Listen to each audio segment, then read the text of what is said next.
નમસ્કાર દર્શક મિત્રો, આપ જોઈ રહ્યા છો HK ન્યૂઝ। તો જોઈએ આજના મહત્વના સમાચારમાં। ભયંકર અકસ્માત। મોડાસા તાલુકાના વાટડા ગામ પાસે ટોલ ટેક્સ નજીક BMW કારનો કહેર।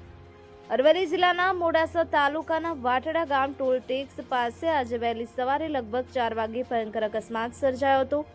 મળતી માહિતી મુજબ તે સમયે પોલીસ ટીમ ચેકિંગ માટે 112 વાહન સાથે ડ્યુટી પર હતી અને એક રિક્ષાને ચેક કરી રહી હતી। એ દરમિયાન પાછળથી ઝડપે દોડતી BMW કાર અચાનક આવી પહોંચી અને પોલીસની ગાડી તેમજ અન્ય વાહનોને જોરદાર ટક્કર મારી હતી।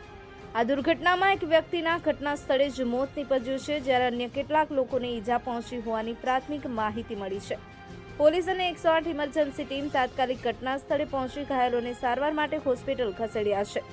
અકસ્માત બાદ માર્ગ પર ભારે ટ્રાફિક જામની પરિસ્થિતિ સર્જાઈ હતી। કૃષ્ણ વદનસી પુવાર, HK ન્યૂઝ, હિંમતનગર।